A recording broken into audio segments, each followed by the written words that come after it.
All right. So we've had a little bit of a change to the leadership. Unfortunately, Jody Slate is experiencing some medical issues and needed to take medical leave for the foreseeable future, I think, for the rest of the year. And so Tina Powell agreed to move up into the chair role. However, she has a kiddo who is at the state volleyball championship today. So she's unable to lead the meeting and asked me to lead the meeting in her place. So I'll be leading the meeting today and we're happy to have you here. Please sign in at the link and I will go ahead and call the meeting to order at 10:02 and conduct the roll call. So CCI rep Scott James, alternates Julie Nelson or Allison Theunison.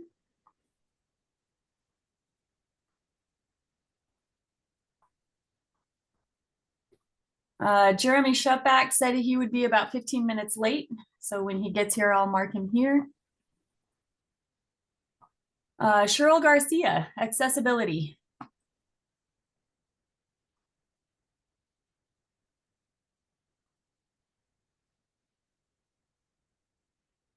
Chad Weber at large.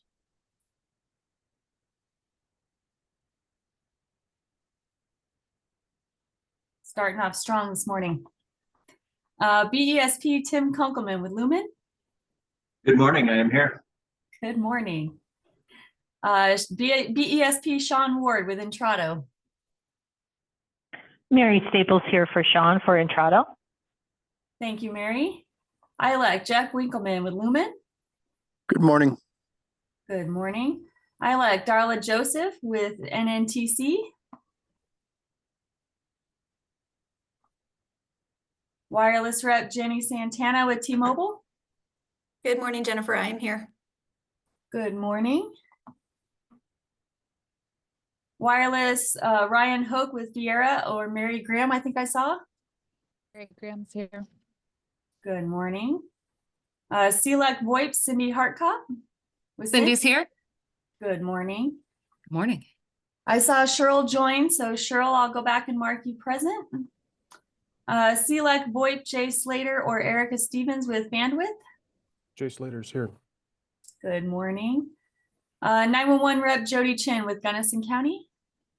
I'm here. Good morning. Good morning. 911 Travis Freeman with Morgan County.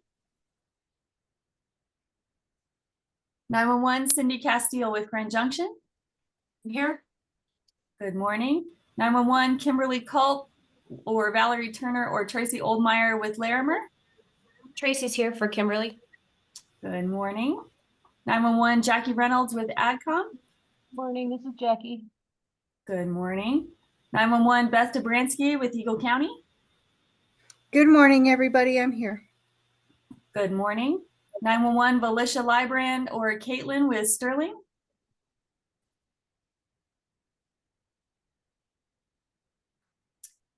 (911) Jeff Irvin with Jeffco. Jeff Irvin's here. Good morning. 911 Ronnie McGruder with Rio Blanco County.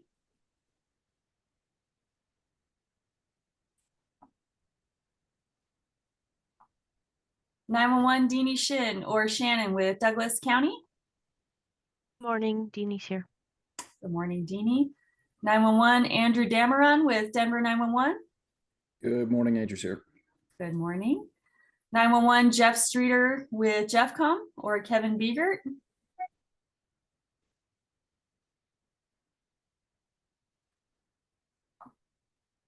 (911 Tina Bonetta or Scott Newman with Aurora.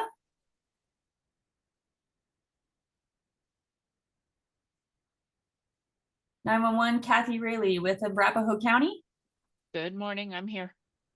Good morning. 911 Matt Gage or Alex Wall with Metza. Morning, Matt here, but two meetings at once, so Alex may step up for me this morning. All right, multitasking. 911 Carl Stevens or Tom Holman with Garfield County. Carl is here. Good morning. 911 Patty West or Christine Mason with Bretza. Patty's on. Great.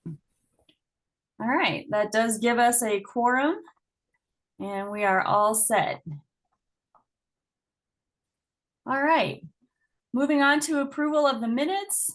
These were sent out and I will scroll through them shortly.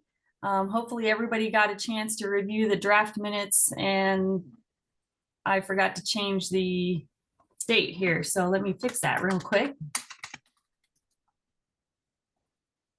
There we go.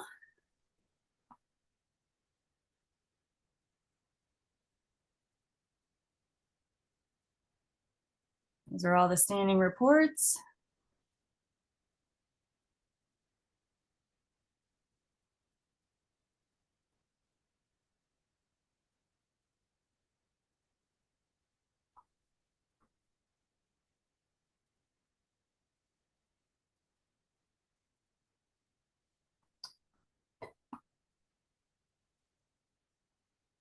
Do we have a motion to approve the minutes from September 12th meeting? This is Carl Stevens. I'll make that motion. Thank you, Carl. Do we have a second? Thank you, Jackie. Denisha. Oh, Deanie, sorry. No worries. Thank you, Deanie. And is there anyone opposed? Please speak up. All right. September meeting minutes are approved. Thank you very much. We do have a presentation from Meg Grimace with Entrado regarding the new CGIS mandates. So I will stop sharing. And I did see that Meg joined. Meg, are you ready to present? We are, and good morning. We actually have Irina Vishnevetsky from Secular that needs to share her screen regarding the topic. So if you can give her, I don't know if you have to give her presenter control or. I do, and here you go. You should be all set now. Okay, Irina, can you see that invite or the sharing? Usually I use Teams, so Zoom is a little, oh, there we go. Started sharing. In Great. process of the share. Fantastic. All right. Well, good morning, everybody. Thank you so much for allowing us to get onto the agenda today. We're really excited to share this information with you. So this is Meg Grimace. I am the account executive for Colorado with Entrado, and we have been partnering with Secular for some time. They are a company that's helped evolve cybersecurity, and it's built specifically for public safety. They're across the US, within 30 states. A recent success I had specifically partnering with Secular was within the state of Kansas. We deployed cybersecurity for all the PSAPs. So today we're going to be talking specifically about a new CGIS mandate that's come down from the federal government. And Irina is my subject matter expert from Secular, so I will let her take that away. Thank you, Meg. And when we say subject matter expert, let's look at that lightly. This is a new mandate. It is something we've been working with very actively, but certainly there are folks, I'm sure, among the crowd today who have been working with CGIS a lot longer and know some of the details certainly as well, if not much better. So feel free to chime in if there's something you want to discuss about it. But this is certainly to give an overview of what has been added since October 1st. So hopefully you'll find it useful, and it'll keep you informed as to the latest and greatest from CGIS. So the reason they've changed what they are requesting of their agencies is certainly because public safety is under attack. We know this, we see this all the time. Just since August, we've seen 53 attacks on public safety agencies. And that is certainly an increase, and it's not slowing down. And in some ways, you know, it's surprising because we do have so much already in place, right? Cybersecurity is certainly not new. We have our firewalls and our antivirus and our endpoint protection, but still they're getting through. And specifically, the NKIC has had successful attacks on the CGIS agency systems. So that is why they're not trying to create a mandate so that you guys have more to do. I'm sure they realize you already have so much to do, but these are very serious risks to information that is so critical for not only our public safety agencies, but also for our criminal justice chain at large, and affecting the ability for the bad guys to get out of their wrongdoings based on saying, well, this database was corrupted, somebody had access to it. And even if you have a paper trail, you then have to prove that, what you're showing them is real versus what is inside the database that is supposed to contain all of the critical information. So this is important stuff, and that's why they've made it more resilient by demanding that you guys do a few other things. And by few, I mean many. Even in a defense in depth strategy, which we've already talked about in terms of having endpoint and antivirus and all those different things in place, there are still ways for the bad guys, the cyber threat actors, to get through, because no one layer is 100%. And so one of the requirements that they've updated is the monitoring. And in their next update, the 6.0, they're actually going to be specifying that it is 24/7, and that it is packet level, which is already part of the mandate, but that the 24/7 is added to it as well, because they know that somebody needs to be watching to see when your firewalls are misconfigured or a port is left open, or when your endpoints start behaving differently than they did 2 days ago or 2 minutes ago. And that's the kind of insight that we can give with our methodology of monitoring. So we have put together a CJIS Assist solution that is helping agencies to meet this new mandate, and that is part of how we can do that. Now, the version that's in place currently started October 1st, and it is version 5.9.5. By the way, if anyone wants to break in and ask any question, or hopefully I can answer it, but feel free. But July 9th is when this latest version came into being. Key changes are truly around the documentation. Now, nobody in the FBI wants to turn off an agency, right? They don't want to tell the state to disconnect any of your agencies. That's not the goal. The goal is to make you more cyber secure. And so what they've asked is for an increased level of documentation around everything. And that includes moving to meet the mandate. So when your next audit comes around, whenever that is, on whatever schedule that is, they're going to be looking for these new mandate items. And so they're going to be looking to see if you're monitoring with a packet level monitoring service. They're going to be looking to see that you are scanning on a monthly basis per their schedule, remediating anything that is found, and then rescanning. These are some of the items that they're requesting of the agencies to do. And mind you, this is anyone who is touching CJIS data. So it's if wherever you are, wherever you sit, has no access to CJIS data, this doesn't affect you. But if you are coming in contact with that data, whether it is through the CAD, through the radio system, through the vehicles that have systems deployed within them, then all of these assets, and that's what they call them, assets, need to be monitored and need to be scanned. And that includes the firewalls that are in line with any CJIS data that is being transmitted. Now, the scope will change to include this. The documentation, basically, they realize not everybody is going to be ready October 1st. So what they are asking is that you start documenting everything that you're doing to become compliant with this mandate. If that means researching solutions that you're going to implement, you have to document that. So that way, when they come around and audit you and they see that you didn't have something in place until November 1st or December 1st or January 1st, whenever you get it in place, you'll be able to say, well, during this period of time, we were working to get a solution in place, and here's the documentation that we were reviewing solutions, or whatever your case is. So that documentation becomes critical to not receiving a ding against your agency against this mandate.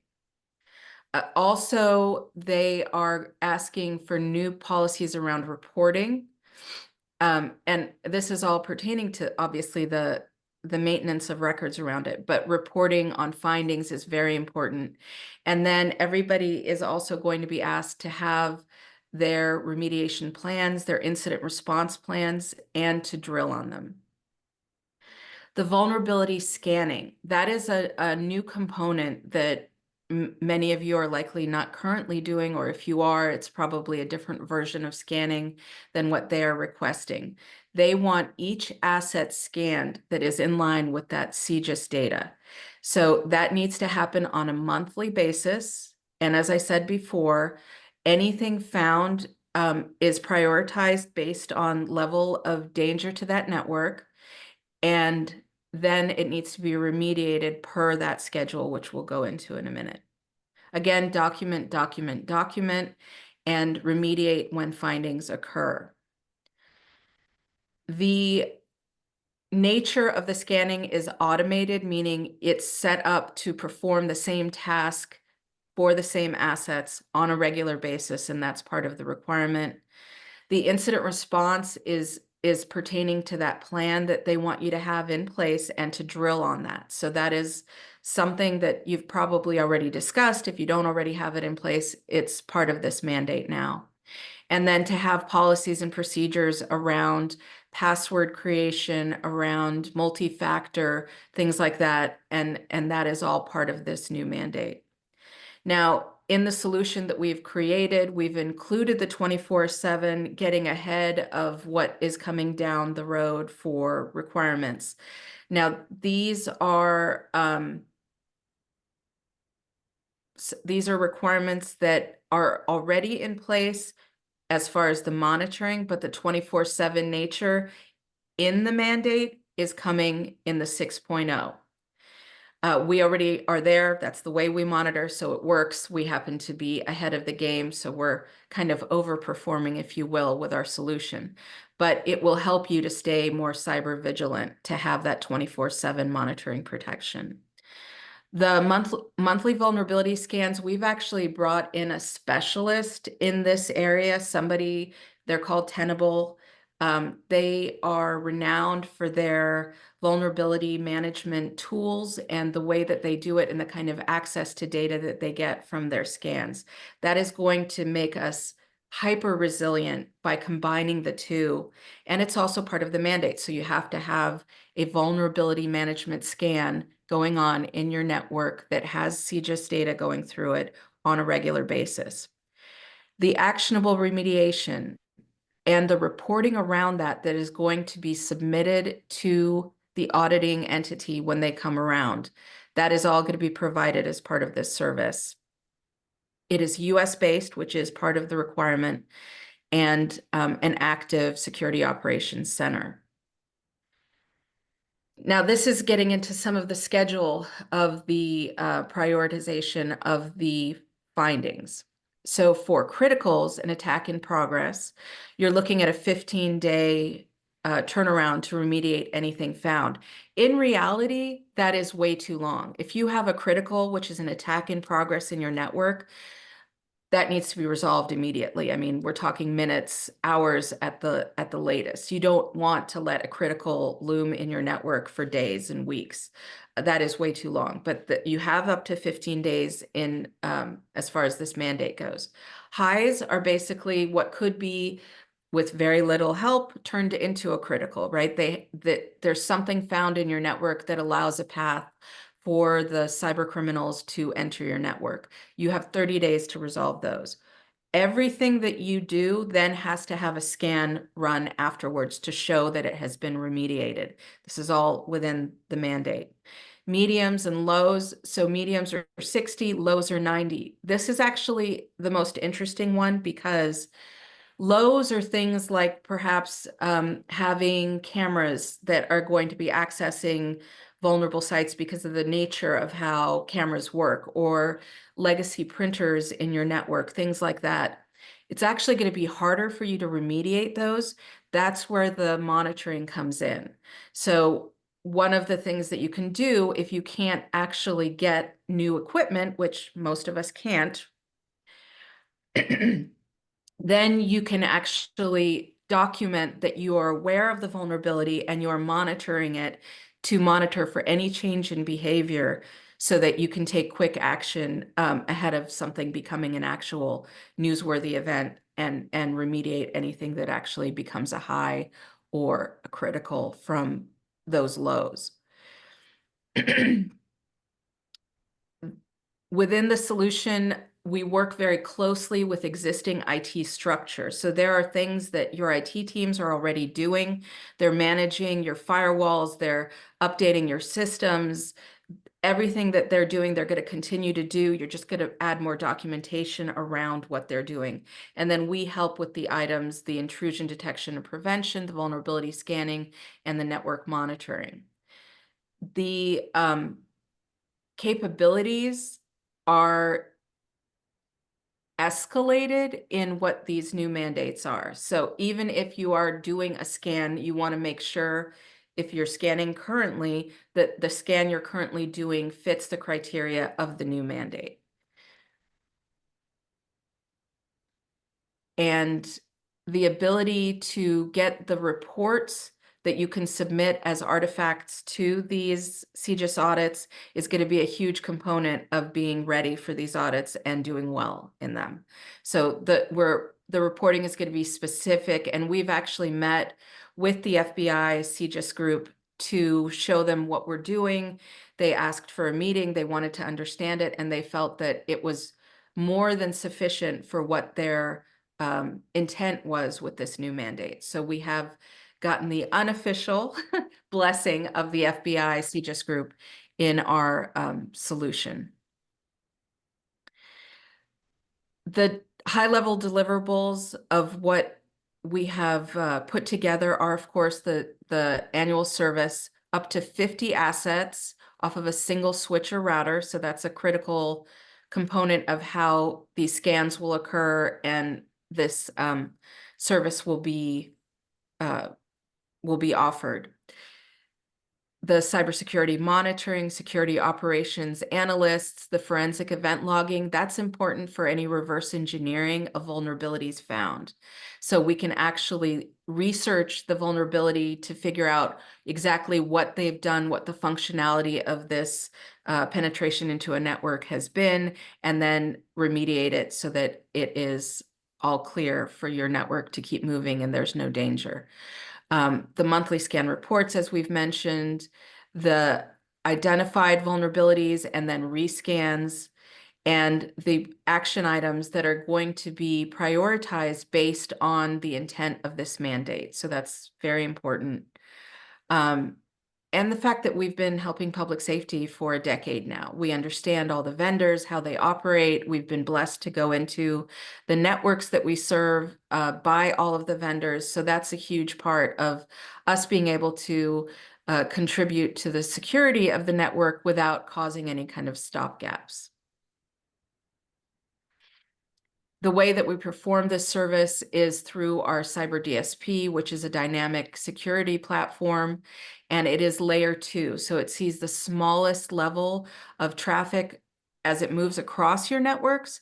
So that is able to give that insight immediately into anything novel or anomalous that's happening. And that's how we're able to affect remediation very quickly and effectively in these cases.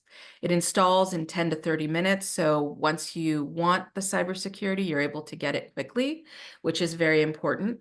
And then it is containerized. It also is off a core switch or router. It will not be a lag point in your networks, which is also important to know. And the monitoring is performed with our CyberSite service. So that is the same flagship you've come to know from Secular, except it is specifically in this CGIS Assist solution. It is specifically deployed to watch the CGIS assets. So that is important to understand. And then if you are looking to get a little more insight into this new mandate, but the actual documents are quite hefty and cumbersome, we have actually summarized it for easier consumption, and that is available to you through our website or this link. And I'm happy to get these slides over to you. In the end, the CGIS Assist provides a supported, recognized solution that can help you deal with this new mandate in an effective and efficient manner, recognizes the anomalous abnormal behavior, its packet level, full forensic captures, the quick and easy deployment, the fact that you are helping your NIST compliance by including a third party independent to your network at large to do this kind of monitoring in your network, and that we're monitored, supported, and manufactured in the US. Not all cyber solutions are the same, and especially when it comes to scanning, you want to make sure you're checking the box with the right solutions. I did want to let you know, I know funding is always an issue, and I know Colorado is specifically very good at having all their ducks in a row with funding, but there are currently, up until December 3rd, there are funds available from the federal government for cybersecurity. This is also something I'll include in the slides if you're interested in applying for this additional funding for cybersecurity. These funds are currently still available. So with that, I will stop sharing. Any questions?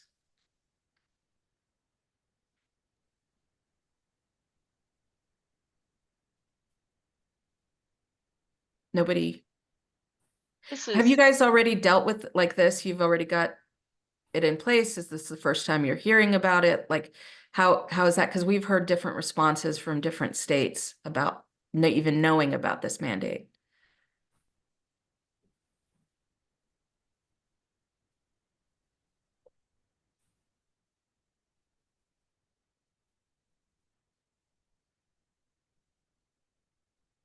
Irina, I think just from my anecdotal experience, there's varying levels of awareness as far as the mandate goes in the state. And I think Kathy had unmuted and has a question.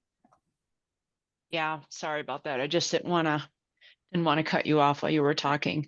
I think my question is, I would be very interested in getting your presentation slides if I could. Sure. We're just set up a little bit differently here in the authority in Arapahoe County, and there's different levels that could possibly be penetrated. So I would just like to see that presentation and be able to take a look at all of our different, all the different avenues that they could possibly breach and get into our systems, if you don't mind. That would be great. And we're happy to follow up together, Irina and I, like regarding if we want to have individual conversations with PSAPs that want to learn more about it. But we just thought in good conscience it would be a good topic to bring up at the state level. So again, really happy we could get added to the agenda just to raise the awareness, not to mention the time is of the essence with the funding. So if it is something that folks want to take advantage of, that funding that's available. And something to mention about that funding is it has strangely, there's a minimum threshold. So, and I'm not 100% sure about this, but I feel that if you guys applied as a task force or as a state to request this funding, you could get a lot more and then disperse it among the agencies easier.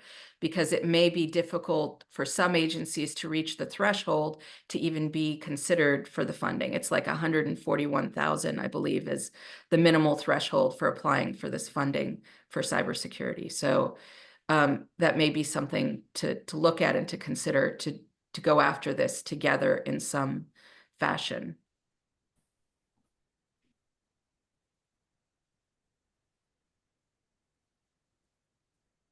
Thanks, Irina and Meg. And if you want to put your email information into the chat, that would be great. And if you send me your slides, I will put it into the folder access for the meeting. Perfect. I will do so. And this meeting is also recorded and will be posted on our YouTube channel later this afternoon or tomorrow. Great. Thank you guys so much for letting us participate. Always happy to help, and hope you have a great meeting. Thanks for being here. Thank you, Meg. Thank you. Absolutely.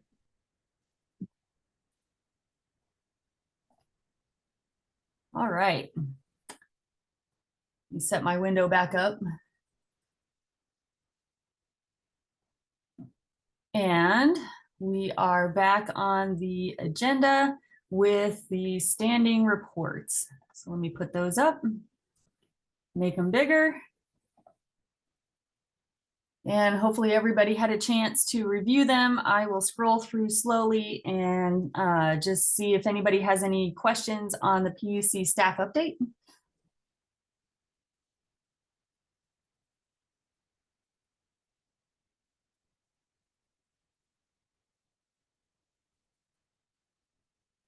Would like to call out Daryl is president of NASNA currently, National Association of State 911 Administrators. And he hosted the mid-year meeting, October 21 through 24.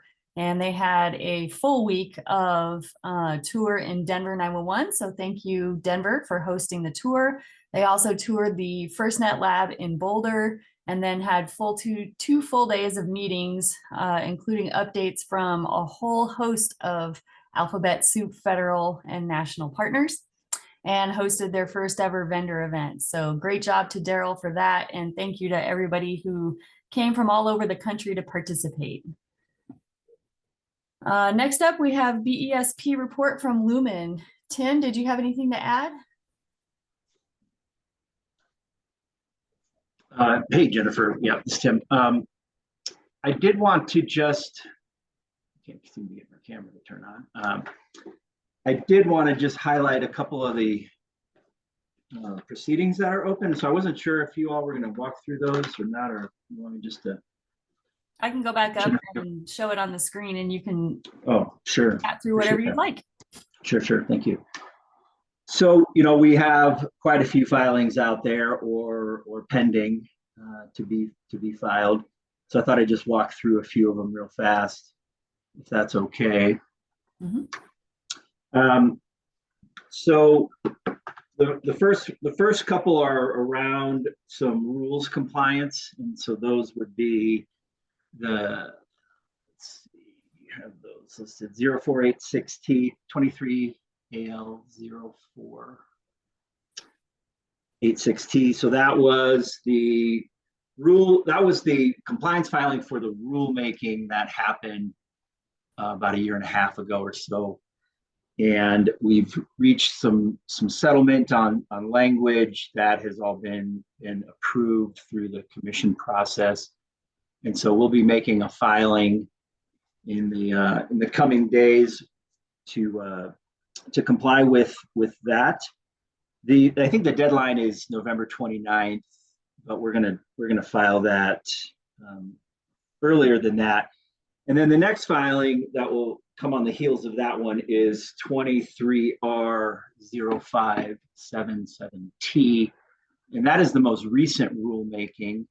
And so I'm gonna have that filed a few days after the 0486T one, just because some of the changes that will be made to the to capture the rules for 23R 0577T will be on pages that have already been approved through that other settlement process. So So there'll be a staggered filing there, just so that you understand that that's how that's going to happen.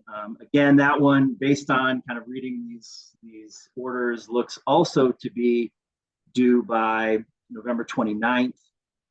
And again, we'll file that ahead of that. But those are the next two filings that will be made. And then we have two filings that are in process related to the network improvement plan. And the first one is 24 AL 04370. You see that one at the top of your list there. And so that's the filing for the $310.86, which is the amount that came out of the network improvement plan proceeding. And that is effective will be effective March 1st of 2025. And then the companion one to that is proceeding 24 AL 0438T. And that's the next one on the list there on the screen. And that one is for the additional $24.25 per month per concurrent session to cover the costs associated with the ongoing network diversity that will be part of the network improvement plan, last mile diversity project and the Ethernet upgrade project. On this last one, the $24.25, I haven't heard from many folks. I know that we don't have that one set for effective until March as well. However, I was sort of thinking that we would see some feedback on that one. And the issue that we have around that is just trying to figure out if we can move forward with our network improvement plan for that particular aspect of the last mile diversity. If we have to, well, two things. It's going to be difficult to wait until February to hear from folks and then still get this implemented. So we're hoping that we could figure out a path to address this particular filing so that we could begin the work that we need to do right now, which is signing contracts and planning construction and things of that sort, so that we can then enable the last mile diversity. But if that's going to get a thumbs down, then we need to remove that from the network improvement plan, and then that would of course impact the $310 tariff, because we wouldn't be building all of the construction associated with that last mile diversity portion of that project. So I don't know if there's any feedback that anybody has on that one, or if there were any plans for folks to reach out and provide us with some feedback on that one or not. I know a few folks have filed NDAs, and I have provided the confidential documents that were provided to the commission in support of that. But if there's some feedback, I'd sure love to hear it, because we would like to figure out, can we move forward with this or not. And then the last filing is proceeding. Hey, Tim. Oh, yes. Sorry, Jackie Marie has her hand up. Sorry, I wasn't looking. Sorry, thanks, Jackie. That's okay. Jackie, please go ahead.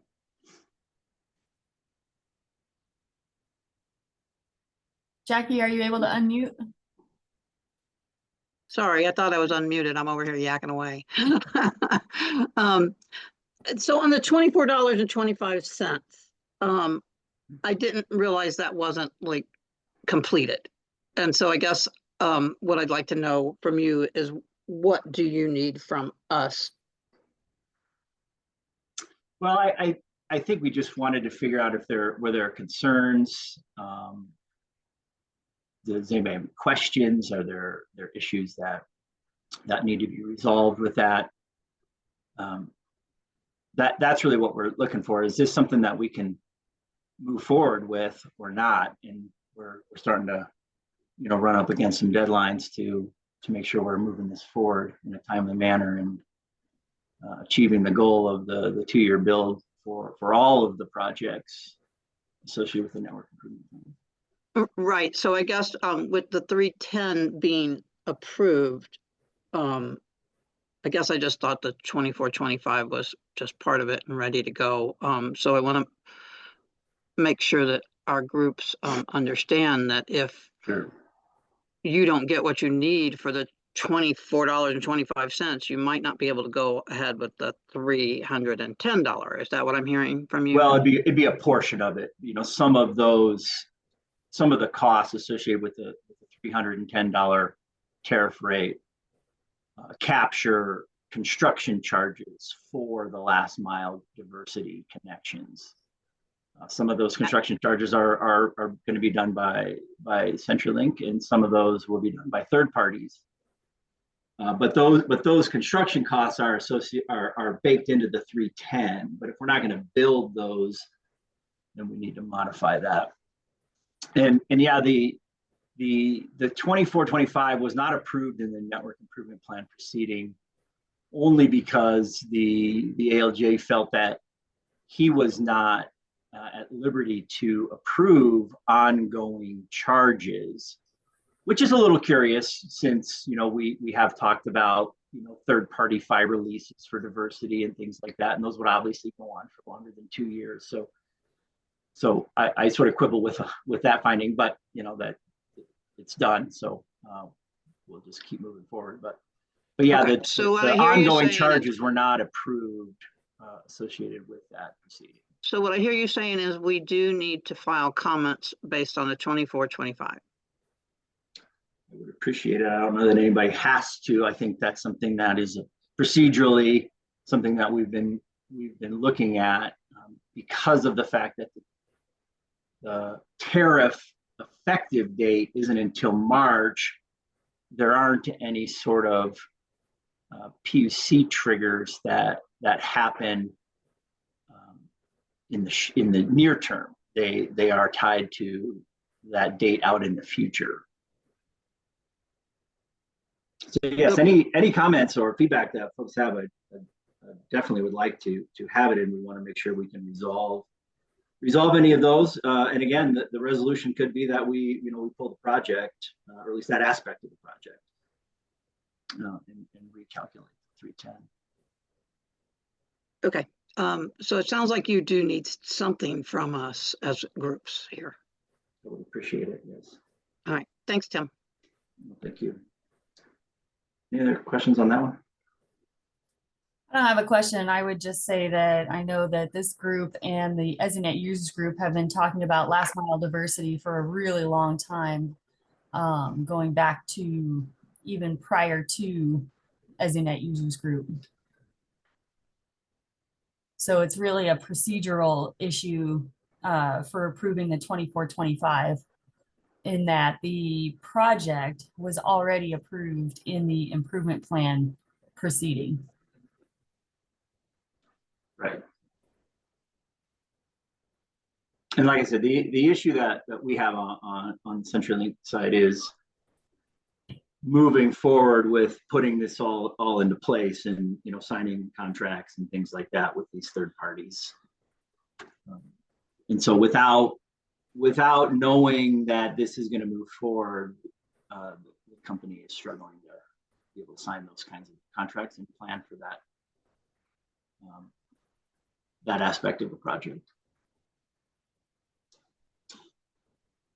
Okay, thanks.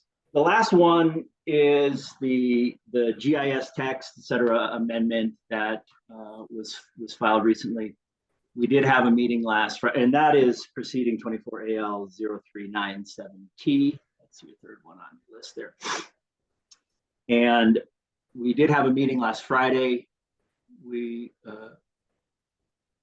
agreed that we would take questions and provide responses to those. I've only received questions from one entity thus far, so I'm still hoping that we'll get some additional questions. A follow-up meeting has been scheduled for Tuesday morning at 9 a.m. Mountain, and we'll go through those questions. I am working on a new draft based on some of the concerns we heard from Friday's call. And so I was hoping to already have that sent around, but a few of us are still working on a few changes on that. So I will get that out ahead of the meeting on Tuesday. I hope it's by end of day tomorrow, but I'll do my best to not just give that to you Tuesday morning. I think that's all I had on some of the open proceedings that are going on. And I don't have any other ones necessarily planned other than the kind of the master cleanup proceeding that or filing that we've talked about over the past, well, really throughout this year, probably to some degree. And so that's another one that is also in the works, just to clean up pages and remove things that don't make any sense anymore, that aren't applicable. I know we've got, pages and pages of scheduling deployment of the EZNet. They're still in there and things like that. So we wanted to try to get all of these other filings finalized and approved so that we were then working with current language that is approved in the tariff and not running into issues where we might have to go back and make additional changes because something did not get approved or something to that effect. So once all these are resolved, then that'll be the next filing coming, probably first quarter, second quarter of next year, would be my guess. And that is all I have. So if there's any questions for me, I can answer. Thanks, Tim. Greg? Thanks, Jennifer. Yeah, I just wanted to bring up that the tariff amendments that keep popping up. The most recent one is what was just mentioned, the 24AL0397T, that's related to CenturyLink attempting to add GIS routing, I3 protocol conversion, text. All of these services seem outside the scope of a BESP, unless the definition of BESP has changed in recent years. There's many folks that are under NDA right now related to this proposed tariff, so I can't bring it up with them, so I thought I'd bring it up here. When I was at a previous company, we tried to become a BESP, but it would have taken at least 2 years and over $20,000 in legal fees, so it didn't make sense at the time. CenturyLink recently added ECATs to the tariff, and what's next? They could propose any one of their services, including Intrado, since CenturyLink and Intrado are the only two BESPs. Will they be able to try and add hosted call handling, mapping, or pick any other service, maybe the one we heard about today? If all this is under current BESP, we think that the state is restricting abilities for other competent and qualified vendors from providing services to advance 911 in Colorado.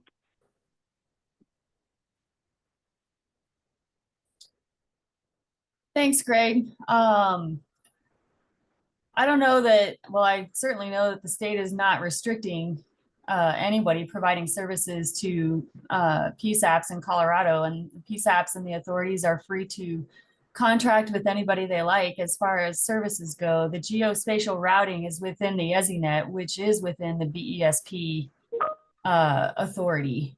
And so, but obviously there's more to GIS and the needs for GIS than only geospatial routing, and PSAPs and authorities are free to contract with anybody they like as far as their other GIS needs.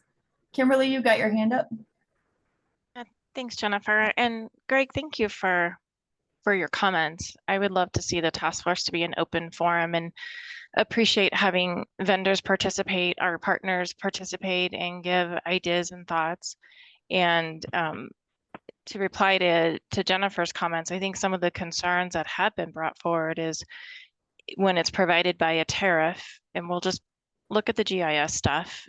We've spent a lot of money up at LEDA getting our GIS ready to go, and being one of those agencies that is able to do a lot of the pieces that we may have to pay for in the tariff, that would be a duplication of paying. Same thing with text, so I hear what Greg is saying, and I do think we need to create a dialogue that allows ideas from other vendors and another perspective to come forward, just so we are constantly thinking and challenging ourselves. What is the best way to have the best 911 system that is offering the best solution, redundant, diverse, with applications moving us forward, and what should be tariffed may be very different than some of these applications and offerings. So I welcome the dialogue, and I just wanted to thank Greg for bringing that forward, because I don't know another forum or format that we could do that, which is why we do have the task force, so we can advise and challenge each other and challenge our vendors and let our vendors who are industry experts come forward with ideas. So I think those are great questions we should be asking.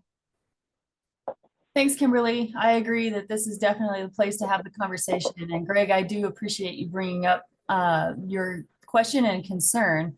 I also want to point out that the GIS committee is working on a GIS project with some funding that they received, as well as the enterprise board that is standing up could be another source for those conversations as well.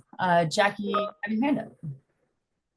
I do, and I just want to point out that I do think we need diverse vendors and those kind of things, but I also know that when routing 911 calls through the EZINet, I think that needs to be a statewide offering and not individual authorities who may or may not be able to afford it, or groups of authorities, because I think it makes it difficult if there's more than one trying to provide that particular task, the task of geospatially routing 911 calls through the EZINet. So that's just my thoughts on it. But I definitely think that we have the BESP process in the PUC. We've had it for years, and if we need to relook at that, then that's a whole different conversation. But I think that maybe we should have that conversation, because the reason we did the BESP plan in the first place was to make sure every PSAP in the state had the same availability, as opposed to vendors being able to come in and say, oh, I want to do the Front Range versus the Western Slope or whatever. So just some thoughts on that. And I do think that we do need to be able to have conversations about this and around this. And, you know, if it's time to make changes, then we really need to look hard at that and see what we want to do as a state to make sure everybody can come along with us.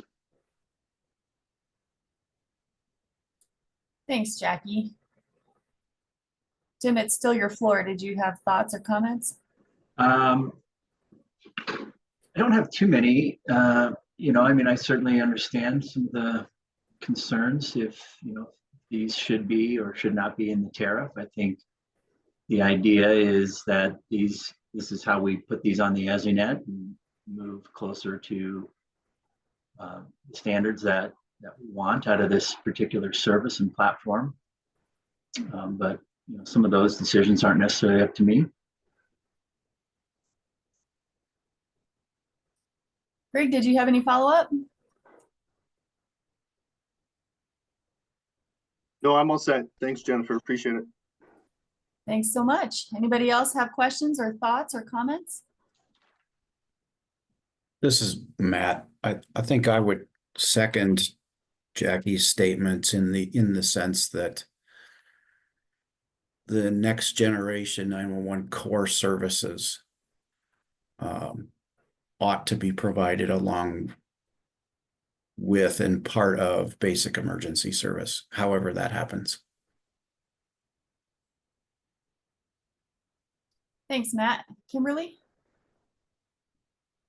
In the spirit of meetings and more meetings, and because we love to committee everything, I guess I would just be curious if this group felt it would be good to have a subcommittee that dives in and looks at definitions and looks at different recommendations that the task force could make to PUC staff, to the commissioners regarding 911 core services, applications, and have a little bit of a holistic view. It's a similar conversation happening with the strategic plan at the EZINet, right? So it's kind of at a EZINet users group, a little bit of an overlap, but I think Greg brings up a great point, and I would hate for it to just die.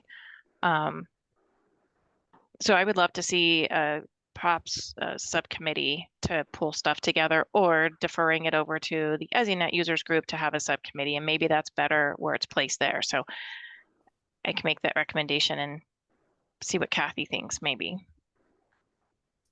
Thanks, as the chair of Kimberly. that group. Yeah. Kathy, your thoughts? I would agree that it probably belongs over in the EZNet users group. And we can certainly talk about creating a subcommittee there to take a look at all of this.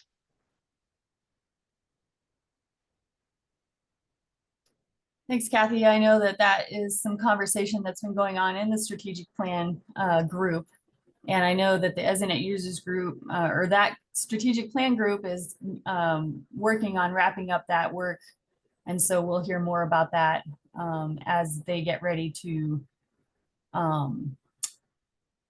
present their strategic plan to the EZNet users group. So I think that there is an opportunity for further conversation over there. Kimberly, what do you think? I think that would be great. I just don't want that to die because I think it's a very valid comment. And I think it would be great to hear from other vendors to see the thoughts, vendors, carriers, network providers, etc.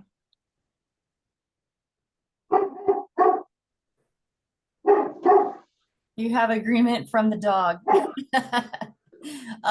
Anybody else on that topic? Well, thank you for the conversation. And I do think I do want to express support for Jackie Marie and Matt as far as next gen core services. I think they need to be offered on a statewide basis so we have parity of access and services across the state. Anything else, Tim, for your update? That is all I have. Thank you very much for the time. Absolutely. Thank you. Do we have any BESP report from Entrado? And to clarify, we have one BESP certified to provide basic emergency service in Colorado, and that is CenturyLink. However, they subcontract with Entrado, and that is why they have a place on the task force standing updates. Kathy, you have your hand up? Yeah, I just real quickly, I had talked to you about this. I know that the users group report is coming up. I have to jump off for that other meeting. Okay. No problem. Thank you. Thanks. All right, Entrado, any further update?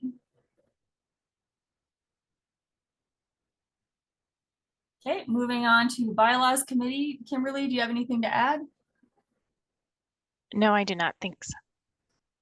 Thank you. Jackie Marie, legislative committee. Hi there. I apologize for my lack of a written report this time. Basically, the legislative committee is working on a few projects. One of them, of course, is the misuse of 911. And we've got some motion on that, and hopefully we will get a sponsor soon and get that bill up for everybody to see.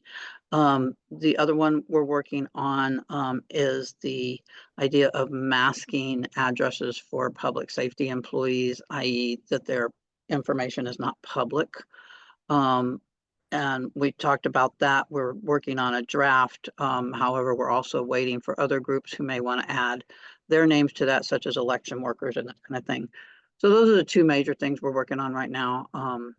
And we're looking at a bill that is being proposed about emergency notification and the use of other languages in an emergency notification. It is not our bill, but we're trying to come up with what we need as far as either funding and or how it will impact us, so that the drafters of that bill will be working with us as well. And I see Carl's hand raised because he's been intimately involved in those, and so I'm gonna let him take over.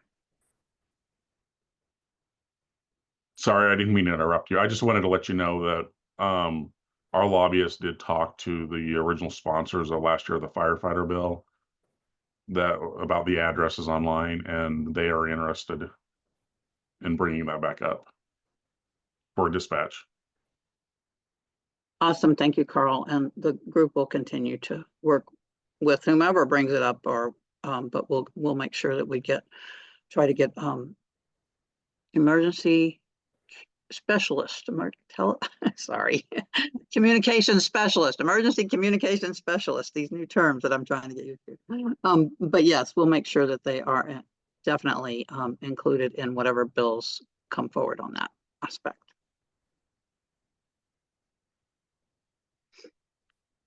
Any questions, thoughts? Thank you. Thanks, Jackie. Kelly has been joining our meetings after the 11 o'clock hour due to a standing meeting conflict that she has, so we might come back to her. Holly, any further update for the Equal Access Committee? Hi, this is Holly. Nothing additional unless folks have questions. Thanks, Holly. Any questions? All right, Tina is obviously not here, but she provided an update for the outage committee. And we have updates now. Since she wrote this, I believe there are 3 more active investigations open. So we've had a few in the recent days. Jackie Marie, any update for prepaid and collections committee? No updates there. Thank you. Okay. And Kathy had to drop off, but as usual, provided a very thorough minutes for the EZNet users group. She did not write up yesterday's meeting yet. However, she did ask me to convey some information to this group regarding the FCC report and order and rules that were published. And so I'm going to read out what she read yesterday at the EZNet users group. This might be a review for some of you, but she wanted to make sure that we talked about it here. There are new FCC rules for Next Gen 911 that were published and will become effective later. I think it's in 2025 at this point. There will be further information coming out on these rules, and Nina and APCO and the FCC are working on further implementation and information. But while we were working on understanding the rules, a small group of us, myself and Matt, met with CenturyLink and Intrado, and Kathy met with CenturyLink and Intrado representatives to talk about the way forward for Colorado. And the information that came out of the conversation that Kathy asked me to share with you is that regarding the steps that we need to take, it's not something that needs to happen immediately in Colorado. There are a lot of steps that need to take place prior to Colorado being ready to take this step, and so we should not be immediately acting on the rules. In addition to the OSPs, CenturyLink and Intrado are working on the rules, and they will have meetings in the future open to 911 professionals to explain the requirements, steps, and any time frame that will be taken for CenturyLink and Intrado regarding our EZNet service. But the key thing is for Colorado to move forward, this change needs to happen at the statewide level at the same time, and not at different times by individual PSAPs or authorities, because the changes are going to affect how 911 calls are delivered to the EZNet. And as such, they need to be done statewide at a coordinated time. However, in the meantime, there are things that PSAPs can and should be paying attention to so that they will be ready. And one of the first steps is for each communication center to verify that their individual call handling equipment is I3 ready. I know a lot of you are in the process of upgrading or purchasing new call handling equipment, and it's imperative that going forward, you are talking with your vendors about being I3 ready and I3 compliant. And before requesting that we move forward, we need to make sure that CenturyLink, Lumen, and Intrado are ready from the EZNet side. There'll be 2 phases of migration. The phase 1 is the delivery of calls, 911 calls in SIP format. And phase 2 is delivery of 911 calls in SIP format with routing, location, and emergency information per commonly accepted Next Gen 911 standards. So we also need to make sure that the OSP carriers can send traffic in SIP format to the EZNet, or have otherwise made agreements and contracts to have their legacy call formats converted to SIP by another party at the edge of the EZNet. So once that decision is made that we're ready to move forward, there'll be a form that will be created. Nina's working on that form at this time that we would fill out and send to the FCC. And again, that needs to be done at the state level because it would be call delivery to the EZNet at that point. And once the form is received, the FCC would start a timeline of 6 months for the carriers to comply, to complete phase 1. If an OSP is not able to complete phase 1 within a 6-month time period, that could be extended, but only if it would be agreed upon by the OSP and the requesting authority. Once phase 1 is complete and testing's been successful, the next step is phase 2, and the FCC has given a timeline of 12 months for phase 2 to be completed. However, if there's an extension in phase 1, then phase 2 would be reduced by the amount of extension time in phase 1. And the final part would be testing of phase 2, and NINA's in the process of developing a testing checklist at this time. So in conclusion, and in Kathy's notes, she says she realizes this is a very high level overview of the rules and there's much more to be understood. However, she thought it was important to share this with everyone in the group and to let you know that we will be having more conversations with CenturyLink, Lumen, and Intrado as we look to move Colorado forward in the next Gen 911 process. So I will pause and see if anybody has any questions.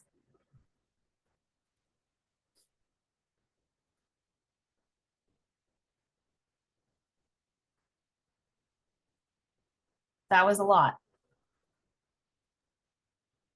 Jennifer, can we get those or that added as well? Or Yeah. copy? Yep. Kathy was going to write it up and send it out as part of the ESNet users group materials. And so I will make sure that everybody knows where to find those.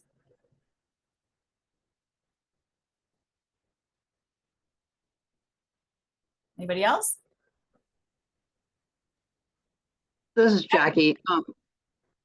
Jennifer, Nina had a good overview on this. And I know I can go back and look at this session because I signed up for it, but I don't know if it's publicly available for anyone. But it was a really good overview, if needed, from National Nina. Thanks, Jackie. Yes, Nina did have an excellent webinar. I don't know that they make it available outside of their membership. However, if you are a Nina member, you can go into your Nina account and gain access to the webinar for free. So I highly encourage you to do that. I think just about everybody's a Nina member here. But if you're not, it's a good time to join.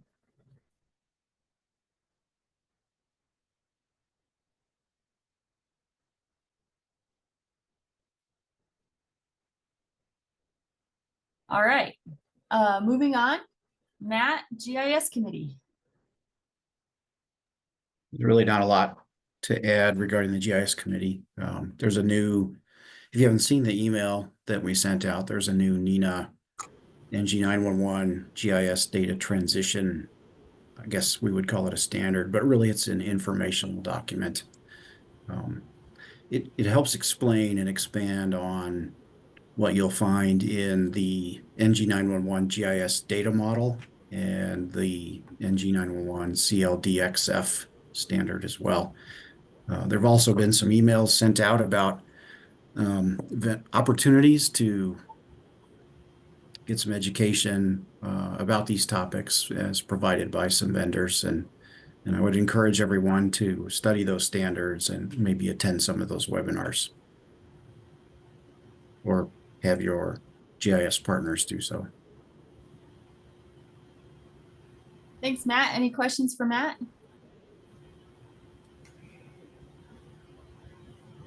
All right, I did send out a link to that webinar that DataMark held a couple of weeks ago, which is open for people to review. So I highly recommend you take some time and watch that. There's another one upcoming, I believe it's next week. Obviously, GIS is going to be the topic going forward for many, many years. And so I highly encourage you, if GIS is not your area of expertise, there are opportunities to learn more about it and people in this group that you can ask. And so I really encourage you to start asking questions and educate yourself because it's everything going forward in Next Gen 911. Beth, you came off of mute. Did you have a question? No, thank you. Yep, but Matt raised his hand, so go ahead. Yeah, one addition, those NINA GIS related standards can be sometimes hard to pick out from the lengthy list of of all NINA standards on their webpage for that. So we've been maintaining copies of them on the Task Force GIS Committee's webpage for download. You'll find access to the Google Drive folder for that at the bottom of the committee's webpage. Awesome. Thank you. All right, Kristen Perry, are you on? And did you have any update or additions to your standing report?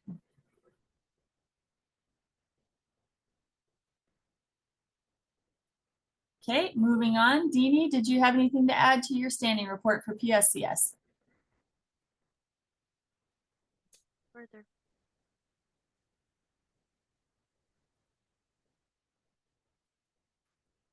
I heard the faintest no, I think. Any questions for Deanie?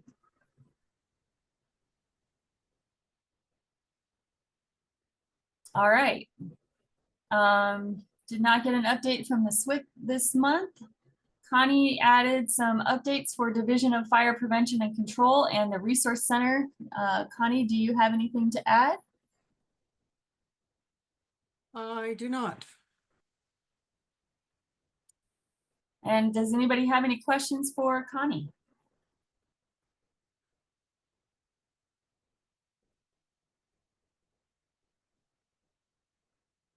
All right. I saw Sam joined. Sam, did you have anything to add to your Rapid SOS update? Not necessarily, no. Just a lot of exciting things always happen with Rapid SOS. There's some virtual training for PIOs if you want your police folks or PIO folks to share how Rapid SOS can serve your community. And a special event happening, when is that? December, I want to say 13th. Link to register is posted there too. Awesome, thank you. Any questions for Sam?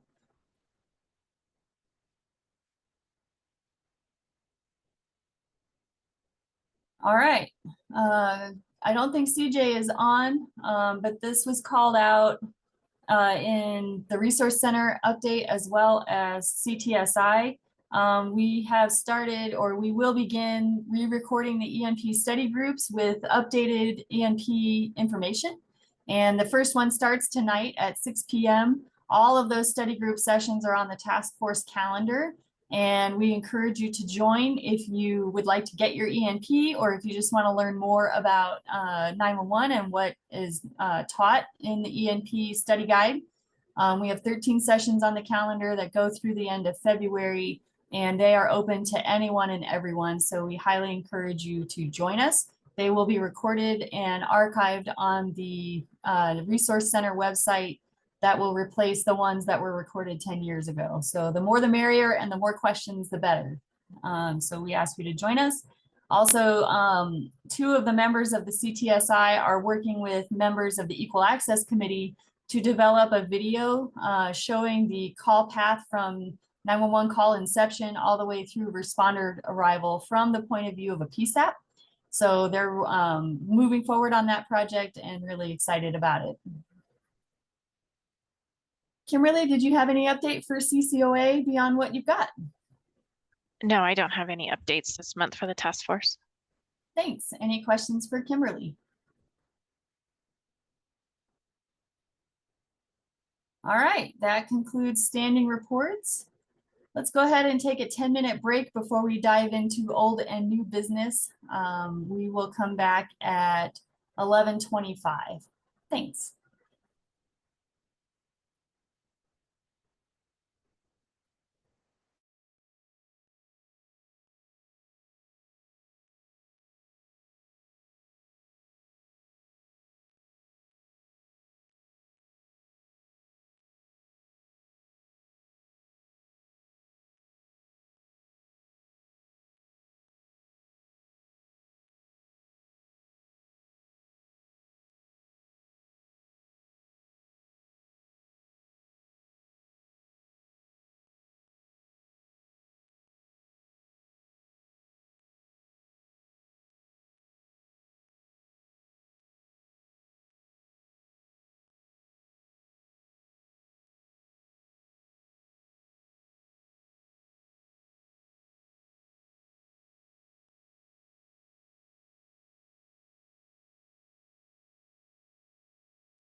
All right, welcome back, everybody.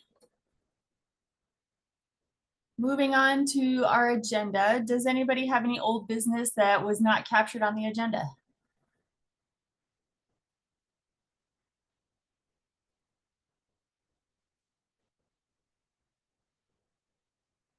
Hearing none, I will move on to elections.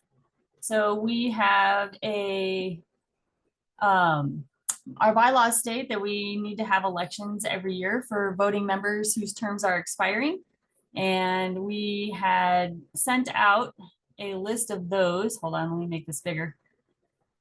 Current voting members whose terms are expiring are the at-large category, Chad Weber, Sean Ward from Entrado, Darla Joseph in the ILEC category, Ryan Hoke in the wireless category, Jay Slater with CLEC VoIP, and 1, 2, 3, 4, 5, 6, 7 911 representatives. So Tina and I had sent out and asked for those who were expressing interest in remaining on the task force, and we heard back from Ryan Hoke with Fiero, Jay Slater with Bandwidth, Jody Chin, Kimberly Culp, Jackie Reynolds, Kathy Rayleigh, Patty West, Renee Henshaw, or Kimberly Culp, and then Tina Bonetta. And Renee Henshaw asked to be considered for a 911 position as well. So we still need a representative in the at-large category. We need Entrado to let us know who they would like to put forward for their representative, and we need a representative in the ILEC. Kimberly, you have your hand up. I just noticed that you have me down there twice, and so I don't know if that just skews your numbers. Oh, thank you. Yeah, just in case that skews any Tina and number. I were both working in the document, so. We're gonna clone Kimberly.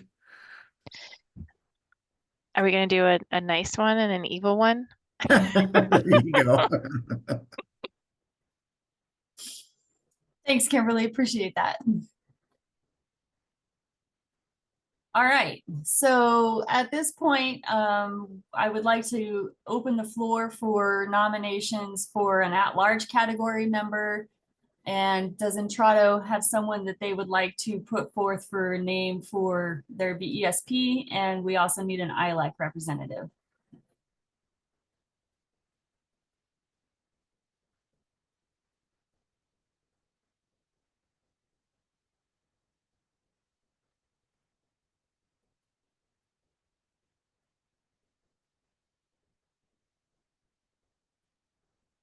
All right, so according to the bylaws, the at-large category, hold on, let me pull up. It says that a preference will be given when considering the at-large to individuals with access and functional needs. If we had more than one person going for that. Otherwise, there's not a lot of guidance given for an at-large member. So Mary, you have your hand up.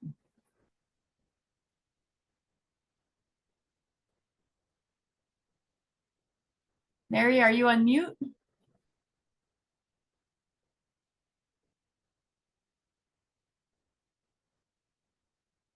I don't see that you're on mute, but I also can't hear you.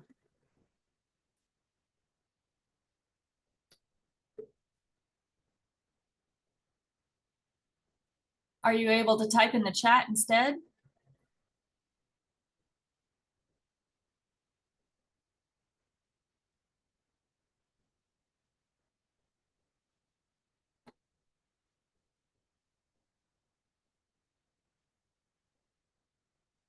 Okay, I will watch for a message from Mary in the chat or wait for her to come off of mute.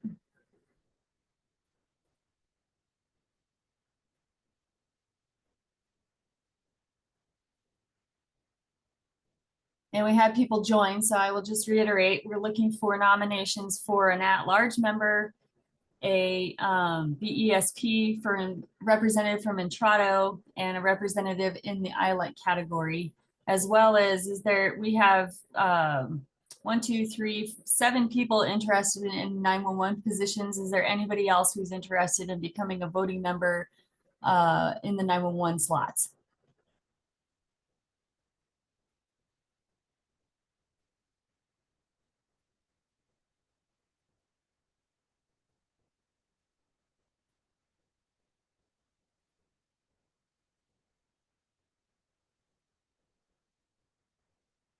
All right. Well, we don't need to have an election if we don't have more slots or more candidates than slots. And we have 7 slots and we have 7 people interested. You need a motion to fill those slots via acclamation. Yes, please. So moved. Jeff Irvin.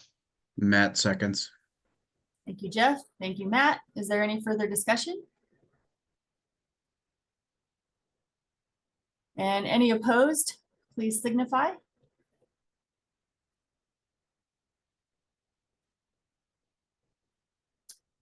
All right. So the motion carries and those highlighted have been elected to voting positions for the 2025 task force. And we will work to fill the at-large category and ask Entrado and the ILEC category at a future meeting, probably in January. Thank you, everyone, and congratulations. All right. Kathy Rayleigh asked for a new PSAP discussion to be added to the agenda, but she had to drop, and I think she asked Andrew Dameron to speak on this. Andrew, are you ready?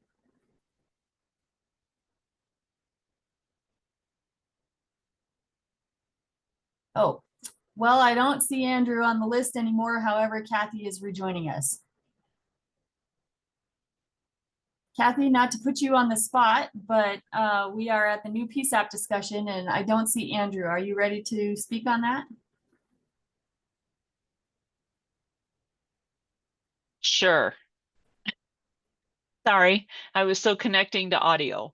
So, so we're talking about the possibility or the question about the private PSAP. Is that what you're referring to? Yeah, we just came to the agenda item, new PSAP Okay. discussion, and Andrew, I think, did not rejoin us after break. So yeah, he had called me this morning saying that he had something thrown on his calendar that he had to go to. So yes, I am happy to speak on that. I'm glad I got back just in time, apparently. So this is something that was recently brought forward. I have had discussion about this with some other groups and some individuals, but I feel that this entire group should be brought up to speed on this and at least given the information. So approximately, I don't know, I'd say about a month ago, I was contacted by Jeff Winkleman and he wanted to ask me a question. He had been contacted by, and I feel that it's okay for me to say this now, he had been contacted by by CU and Shoots. Apparently they have a call center there. And the reason that Jeff reached out to me is because he was thinking Arapahoe County. And after some conversation, realized that this was actually within the city of Aurora, but it still prompted some conversation. I don't know the specifics as to why, but apparently there's a little bit of a division occurring between CU Anschutz and CU Boulder. And so CU Anschutz had reached out to talk to CenturyLink, Jeff, about becoming a private PSAP. So this prompted, as you can probably imagine, a lot of questions as to how are they going to get funding? What about their staffing? What about all the certifications? All the things that go along with having a primary PSAP. So we did have a conversation. It was myself, Matt, Jennifer, and Jeff about this. And I know Jeff had to drop off because he had to hop a plane. And so we talked about the impact that this would have both on CenturyLink and also possibly down the line on public safety PSAPs. So I don't want to speak for Jeff. Matter of fact, is Tim still on? Can't tell. Yes, I sure am. Okay, good. I know that he had a quick conversation with you because he called me this morning, and I don't want to speak for CenturyLink, but it's my understanding that going into, and Tim, correct me if this is not right. Oh, and Tina, I see, has her hand up. Tina, just let me finish real quick and then we'll go to you. So it's my understanding that CenturyLink is not really looking at moving forward with providing BES service to what would be like a private PSAP. And Tim, please correct me if that's not right. That's what I understood from Jeff. Well, I don't know that it's definitive like that, but there certainly have been some concerns raised. And I know recently, when this first came up, I had a conversation with the commission a little bit about, is there a process? Is there certification? And where are the requirements that come from standing up a PSAP? And it doesn't seem like there really are any. And so I think there was just some concerns around, could anybody just say they want to be a PSAP? Could I mean, maybe this is an extreme example, but could an HOA say, hey, we'll take care of our own neighborhood kind of thing? So I think that's where some of the concern is coming from our side is, well, how do you ensure that the folks are qualified? And I'm not saying that it's necessarily our job to do that, but we do want to make sure that the system's working and that folks are capable of receiving the calls that come in, and how do you stand them up? And again, what's the process and procedure? I know that there was some talk of potentially some tariff language. I don't know what that language necessarily would be. I haven't really talked to anybody about that, but I just heard wind of a possible addition to the tariff to some degree on standing up a new PSAP. And I'm not sure that it's appropriate to be there or not. But that's kind of the conversation we've been having, is at least that we've been starting to have anyway, is what is the process? What do you do? Can we just take any and all requests? And what does that do to the rest of you all? Right. And I think, and I know we've got 4 hands up, and I'll get there, but I think a lot of the conversation started with that we have had was, I don't know if legislation, we don't think legislation, at least the people that I spoke with, thought legislation was the way to go, possibly regulation on it. And then after more conversations, we talked about possible tariff language.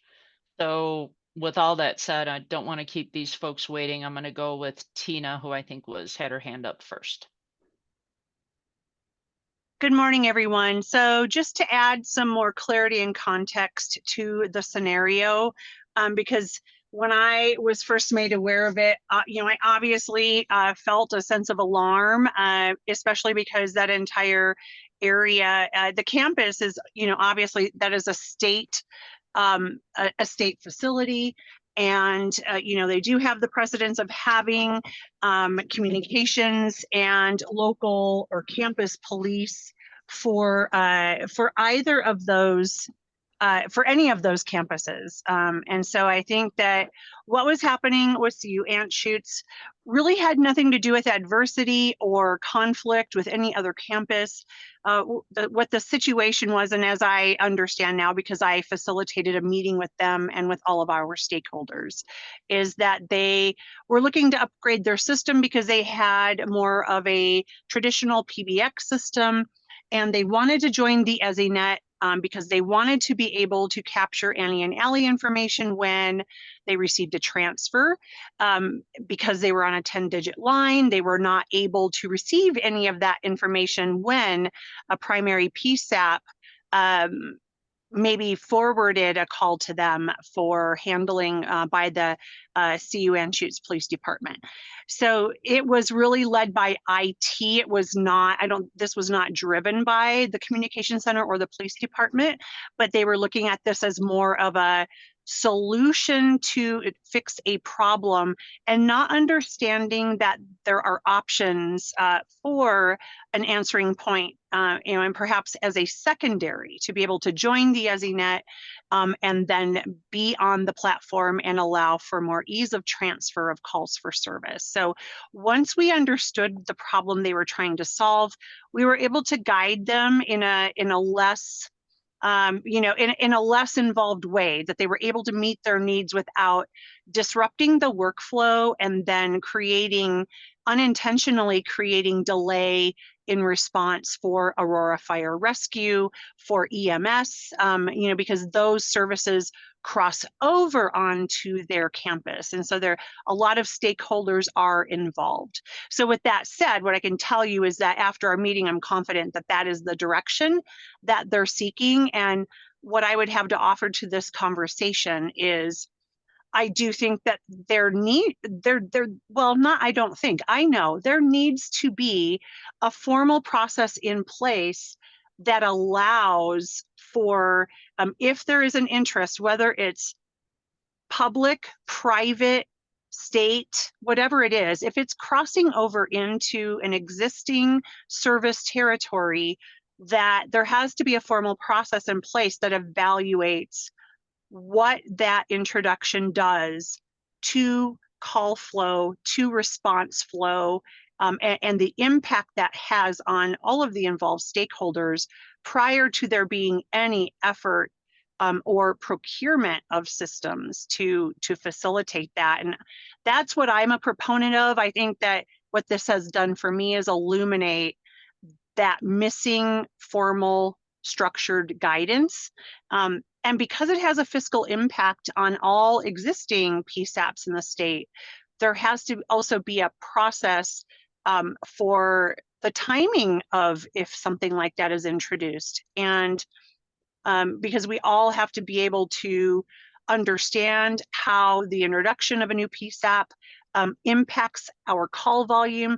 For this particular one, it's less than 10 a month. So the volume didn't justify the effort being placed in. But if there is another entity, let's just hypothetically say one of the state patrol centers decides, hey, we're becoming a primary PSAP. Well, that also now introduces a complete assessment of how calls are handled, jurisdictions, stakeholders, response times, responsibilities, qualifications, minimum requirements. All of these things are critical. And so I would be a proponent of introducing that framework. And I think maybe this, I don't know if it's legislative and this is the place that we initiate that, or if it's a PUC issue. I'm not quite sure the governance of it, but clearly it does not exist. I yield the floor. Thank you, Tina. I appreciate that. I did not have all that information on the meeting, and I think that Joe had his hand up next.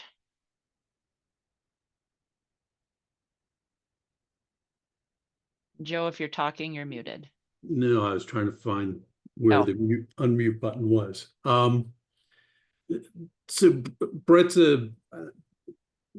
the CU Boulder campus has a PSAP that is part of Bretza. And most of their funding comes from the state and tuitions type things. They handle 911 calls from the campus. Most of the calls come through their PBX on their long time PBX code. I used to live near the Coors plant brewery, and they have a little building there that there's always an ambulance parked by. And it's conceivable that you could have an industrial site or another campus want to have their own PBX so that 911 calls would go directly to their on-site emergency personnel. But that would have to be under, I would think, approved by the governing bodies who are responsible for emergency response in the and for the PSAP operations in the jurisdiction. And so, if Aurora didn't approve of there being a PSAP at Anschutz to take 911 calls from their campus, then they should not be allowed. I would keep it within the governing body jurisdiction. I don't think it needs to go to the state level or involve tariffs and that sort of thing. I think it needs to be, because who is responsible for emergency response to that location are the agencies which are usually included in the governing body. So that's the way that I would look at it and not blow it up out of proportion.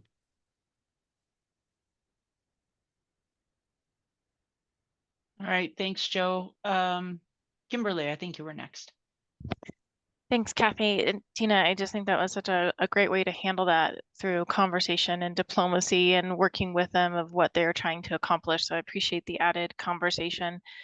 And I would adamantly be against anything in the tariff. I don't think this has anything to do with the BES provider. This truly is a 911 authority governance issue for the 911 authority who controls the 911 call routing to make those decisions and work with what the problem is that's trying to be solved.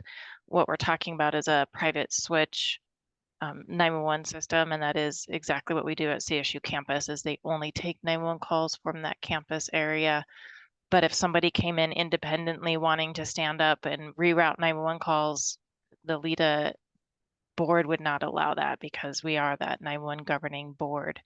So I would recommend that the authority boards on here take a look at those IGAs and that language and really consider if that needs to be strengthened in your governance area. But that's how I would recommend that being handled. Thanks, Kimberly. Jeff, I think you were next. Yeah, so thanks all for the clarification. I just wanted to bring to light that in 2021, we entered into an agreement with CSP with regard to their Denver Regional Communications Center at 700 Kipling, and we facilitated 4 concurrent sessions for them so they could act as a secondary, and it allows JeffCom to transfer what are predominantly traffic crash calls that traditionally for years they would have to, make a phone call and pass the information along, and now it really streamlines and facilitates that type of communication. So that's been in place, as I say, since 2021, and I'm happy to share a copy of that agreement. And we worked with Daryl at that time to get all this rolling, and so that's kind of in place as a framework if anyone's interested. I would be. Me too. I'll drop my Jennifer? I'll drop my email in the chat and send me a request and I'll send it to you. Thanks, Jeff. Jennifer, I think you're next. And Joe and Jeff, just so you know, your hands are still up unless you have something else to say.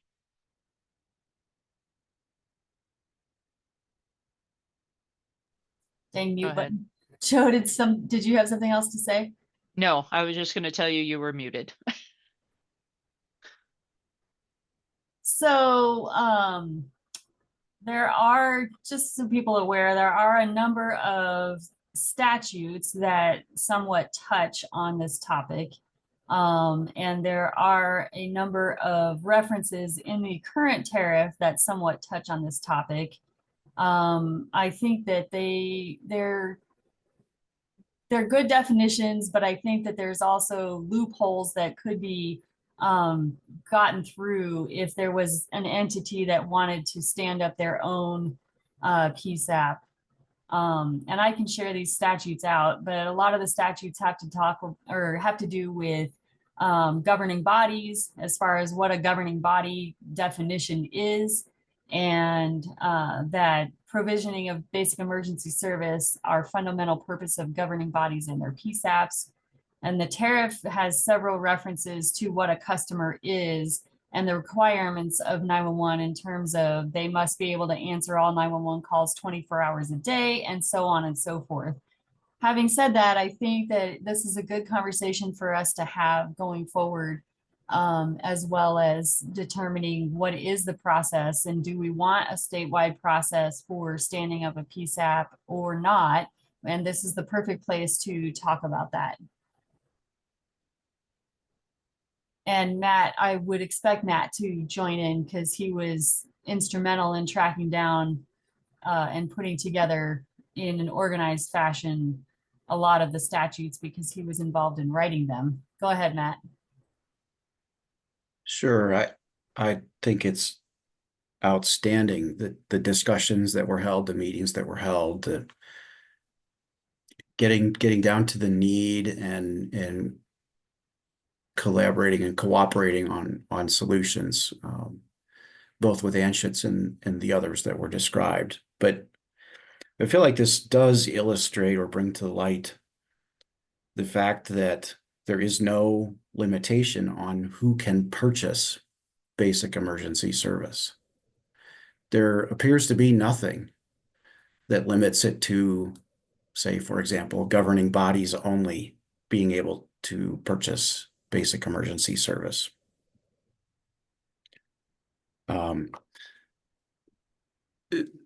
With respect to the governing bodies, what I see is that only they are authorized through the statutes to impose and collect an emergency telephone charge.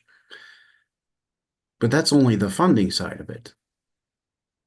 I don't really see anything outside of the funding aspect that would legally constrain a private party from establishing its own private PSAP and purchasing basic emergency service directly from CenturyLink. And so I do wonder if the sale and provision of basic emergency service should be constrained to governing bodies as defined in the statutes and the regulations in some fashion. Otherwise, I mean, this is an extreme scenario, but how many private PSAPs could we see start to be stood up and impacting operations, funding, and so forth?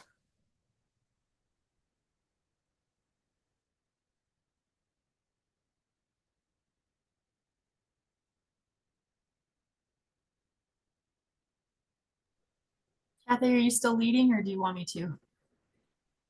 Go right ahead. Go ahead, Joe. Emergency response is a governmental function, and I don't think we'd see a rash of people wanting to set up private PSAPs because this is the first time it's come up in the 25 years I've been involved. I mean, I describe CU Boulder as a private PSAP, but this is the first time it's come up in the 25 years I've been involved with 911 in Colorado.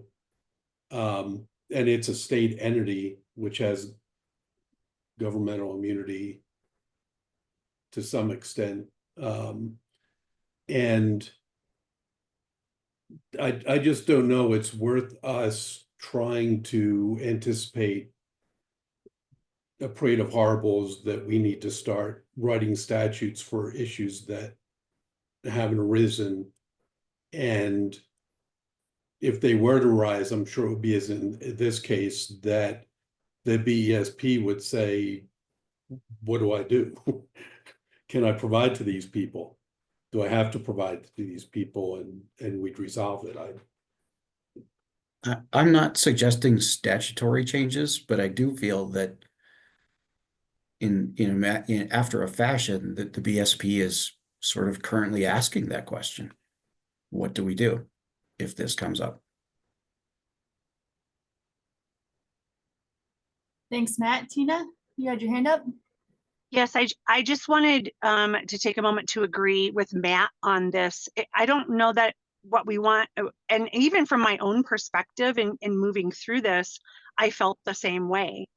what do I do if a state entity within my jurisdiction now is saying, yes, we're doing this, right? And just not quite sure where to reference, in the fact that the provider didn't have any idea of how to navigate that as well. And so what I think, from me, especially what I'm asking for, and what I would like to see, and I think this could also just not necessarily dictate a specific process, but to just reiterate what would happen if that came up. A basic statement of support for who makes that decision, what would be the first step for an entity, private or public, that decides we want to come forward and make this request, just so that we all know where that exists and how to point inquirers to that guidance, or to that boundary, or to that a statement of, this is how this will work or never work in Colorado. I don't know. But I do think that this clarity is necessary. And just because we haven't seen it happen before does not mean it will not happen again, because our landscape, our technological landscape, is quickly evolving. And so we have to consider that perhaps personal security companies who have panic buttons may also now want to be able to push those alerts directly to responders. And I don't think we can take that off the table as a potential for the future. So if we can think about that now and provide the clarity now, we may save ourselves a lot of extra time and effort and worry and frustration down the road. Thanks, Tina. Tracy?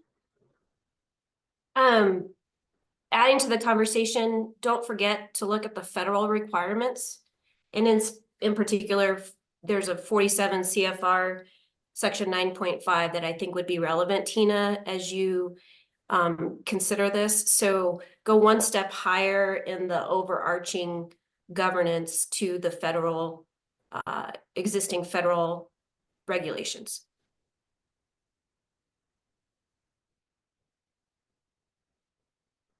Thank you. Would you mind dropping that in chat just so I can make a note of it, please? Absolutely. I appreciate it. I'm in my car. Just to add to the conversation, we do have a precedent for PSAPs that don't have a governing body purchasing basic emergency service off the tariff, and that's Buckley Space Force Base. They don't get any surcharge funds, but they do purchase off the tariff. So it's not unprecedented in Colorado. Matt, go ahead. Yeah, Tracy, that's a fantastic point, right? We shouldn't look just at Colorado's statutes and regulations and tariff. Are you familiar enough with it that you'd be willing to talk a little more about that? Federal, was it a regulation? I think you mentioned, Tracy. Sure. Now or?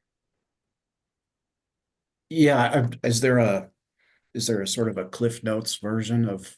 It's what very that provides short. for? Yeah, it's very short. It just basically sets the requirements back in 2001 for designating 911 as the official emergency telephone number for, universally. And it talks about where a PSAP has been designated in jurisdictions, telecommunication carriers shall complete all translation and routing necessary to deliver 911 calls to that PSAP. And so it's definitionally based, and there's a lot of cross references, but for purposes of this discussion and whether Colorado needs to do something or should do something, we have to back up and I think analyze what is required under federal law right now and how that would carry over to the state level. And so it's, I'll send the CFR sections that might be relevant, and happy to analyze this issue if it comes up, or at least cite so that Tina and others who might be facing it can look and get their analysis together. Thank you. Excuse me. Thank you, Tracy. Mhm.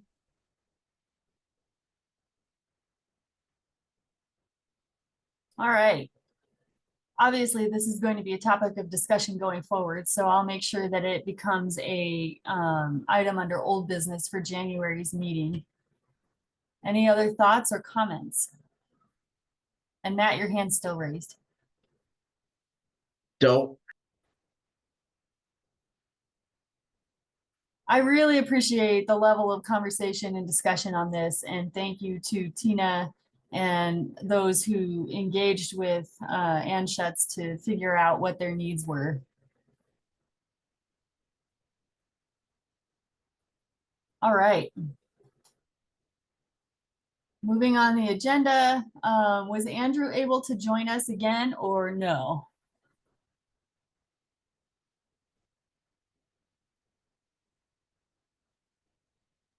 I don't see him. I don't see him either. So we will table. Does anybody, is anybody familiar with what he wanted to say? I wasn't. Jennifer, this is Connie. I'm kind of guessing. It was a comment that was made during our board meeting about transfers to 988. And it was brought up, I think you were on the meeting. We talked about it where the folks at Solari were requesting that dispatchers stay on the line, even with those callers that are familiar callers to the PSAPs, to the ECCs, to stay on the line and make sure that the person at Solari, the counselors at Solari, know where the call is coming from, and a little background if possible. Perfect. Yeah, they're requesting that transfers be made warm and not blind.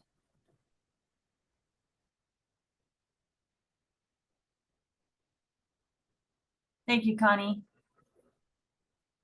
Next on the agenda is presentations at task force. So Tina actually wanted this to be on the agenda and then put my name on it when she was unable to attend. But the task force is approached by a lot of different entities wanting to speak in front of the task force. And the presentation from Entrado today was kind of an example of that. And we know that the task force at the beginning of the year voted not to have super specific vendor presentations at the regular task force meetings and only to have those at lunch and learns. But we wanted to see what the general consensus was for presentations that are still relevant to having the entire task force and PSAP community to hear, that aren't necessarily vendor specific. So I will open it up for thoughts and comments. And also the thought was to keep them shorter at the 30-minute mark rather than a full hour. So who has thoughts or comments on that? Go ahead, Kathy. Yeah, my thought on that is if it's relevant, then I feel that we should be able to bring that out to all the PSAPs so that we can see, what it is that, whatever the topic is. I'm like you said, we don't want to just bring anybody in with anything, but I mean, if it's something that's really going to affect the PSAPs, I think we're better off seeing that than not seeing it. But then I guess my other question is how many do you get approached by, to do presentations, and how many are what you would think would be valid for us to see, versus maybe we don't need to see it? I'd say it's an even split between those that are good lunch and learn candidates and those that really need to be in front of the whole task force. Carl, go ahead. Yeah, I think some of the issue we had last time is, I mean, we tried moving it to different spots on the agenda so everybody could see it, but then sometimes they were running long, and I mean, that's all we were doing for these task force meetings. So I think we do them, it has to be 30 minutes, and maybe, yeah, I don't know if there's a perfect world and the best way to do this. Thanks, But maybe Kyle. have some of them, maybe have some of them vetted, because we don't, I know, we try to keep them away from our comm board, otherwise that's all it becomes. Thanks, Carl. Tina? I am. So thinking about this, I'm not a proponent of vendors or providers contacting us to initiate, hey, let me come and show you this product. Though I think that we shouldn't take products off the table if the interest is expressed by the membership and people agree to make an invitation, maybe to evaluate a product together or to hear about updates to a product together. I don't think we should take that off the table and maybe let the membership sort of let us know when it's something that they're very interested in. But I think in terms of the lunch and learns and generally speaking, I would say that if it's topics about technology, a process and how it impacts 911, those things are great with a time limitation, just as Carl said, if they don't run long. That is not product specific would be ideal for most of these, interactions. And I think, but keeping the exception on the table for if there's something that's new and out there and the membership is expressing that there may be collective interest in knowing more about something, like video interviewing or something to that effect, right? Maybe not necessarily just restricted to call handling, but some other technology that impacts our platform and our service. Mm-hmm. Thanks, Tina. Michael? I understand and I don't disagree with Tina. My only concern is I don't know the companies I don't know. So I don't want to put any extra work on Jennifer or anybody else, but what if there was a way to put out, like, have an ongoing Google document of these are the vendors who have approached us. If there is interest, let us know. So, something to that effect, so that there is still an invite process, so to speak, but still the opportunity for new upcoming unknown companies. Thanks, Michael. And yeah, the lunch and learns are an easy place to place some of those vendor specifics and we get the vendor community approaches us all the time for those kinds of things. And that's what I think is a great place for the lunch and learns, because you guys can drop into those or not as your time allows. They're recorded, they're put on the YouTube and very accessible and not onerous to your schedule. I think this question is more about what is appropriate to bring to these meetings, and how long should they be during the meetings presentations. Go ahead, Joe. I believe in the past, there were presentations that were made when there were issues or technology type things or things that came up that there wasn't broad, deep knowledge within the task force. And there was kind of the task force folks going out and finding someone who could come and talk about an issue or a matter, a subject, rather than it always being vendors coming and asking to speak. And that might be another way to handle it, is driven more by task force members or the task force, a committee or something who says, gee, it would help us if we understood more about this. Let's go find somebody can talk to us about it. Or maybe let's have somebody from 988 come and talk to us about, how they handle calls and how things are working and how we can better interoperate with them. That sort of not a suggestion, but just that sort of a context. Yeah, certainly. And anybody attending the task force meetings or anyone in the 911 community can, request to have something brought to the task force. And the chair ultimately has the decision as to whether or not that makes it on the agenda. So yeah, we're happy to take suggestions and requests in that way. Sorry, just looking at the chat. All right, who else has thoughts or comments?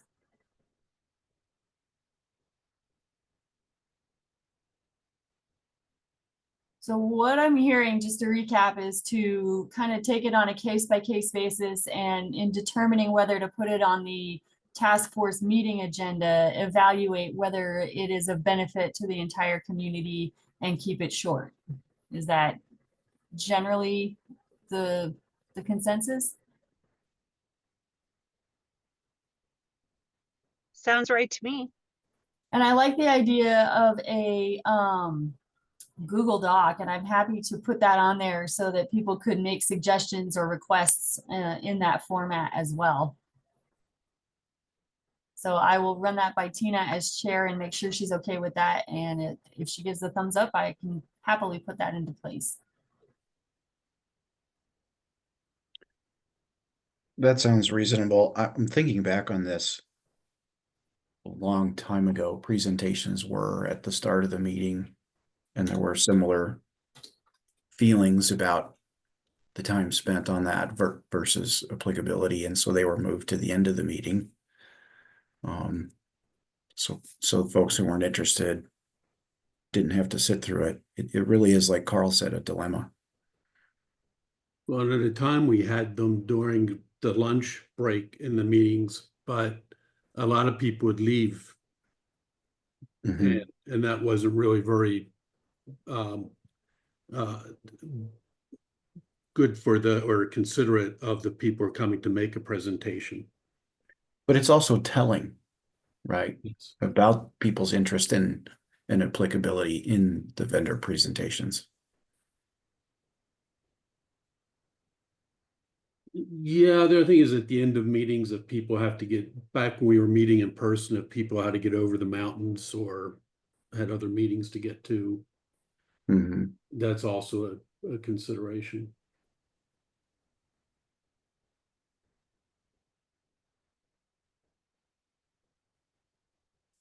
Just looking at what Alex put in the chat.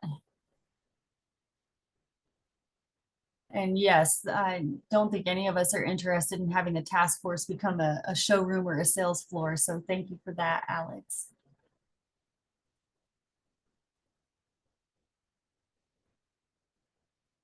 All right, thanks everybody.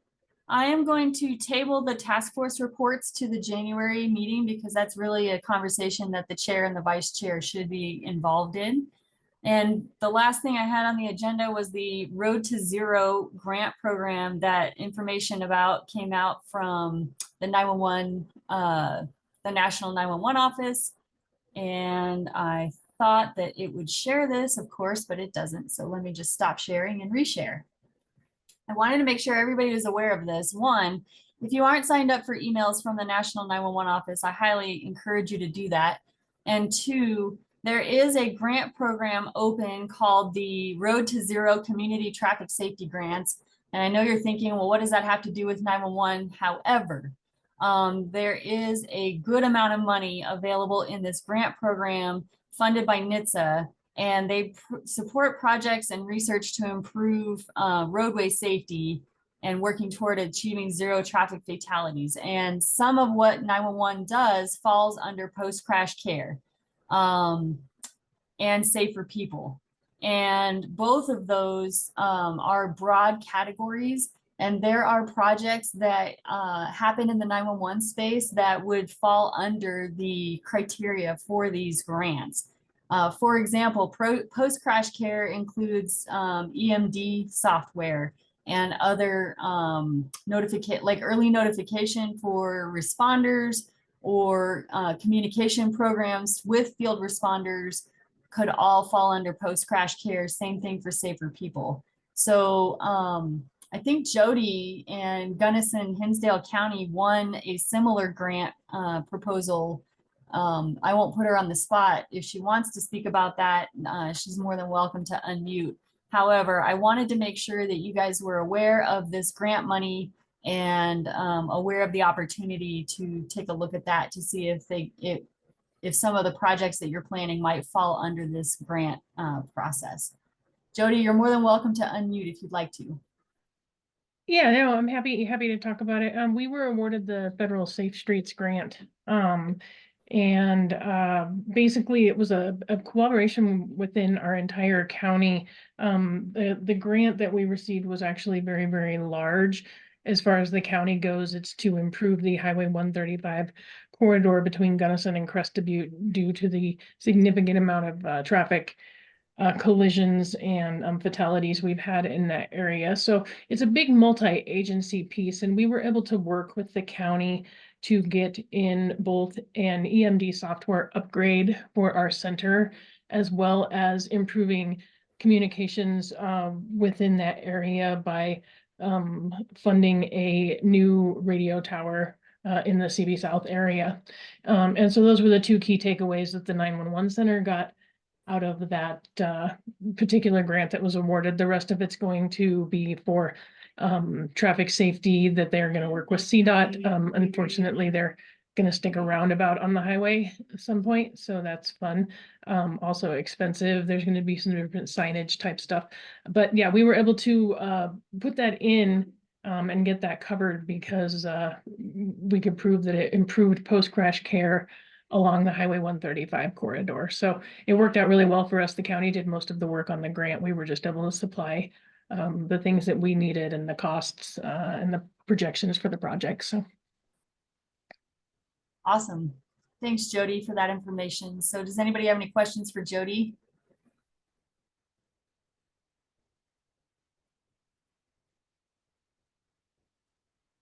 All right. Moving back to the agenda. I think that's showing the agenda, yes.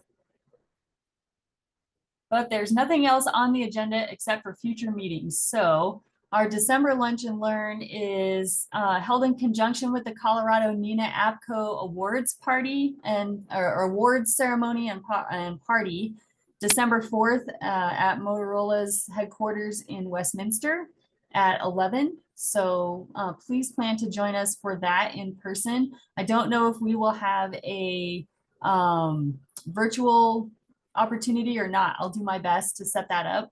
And then of course our January task force meeting is January 9th. So before we close the meeting, I will just see if anybody has anything else for good of the order. Go ahead, Carl. Yeah, just for some of them that may not notice, there was some stuff in the media yesterday about the governor asking for 15 million for first responder efficiency. And so this would support and sustain Colorado's emergency on operational communication dispatching. And just so everybody knows, that's for the statewide radio system. So there's no confusion on that they're trying to do something with 911 or something like that. Thanks, Carl. Do you have a link to the article that you can throw in chat? Yeah, and I actually have the budget request as well. I don't know if I could give a link on that. Certainly don't share anything you're not supposed to, but the link, thank you for the article, yeah. It's been released. Perfect. Thank you. Who else has anything for good of the order?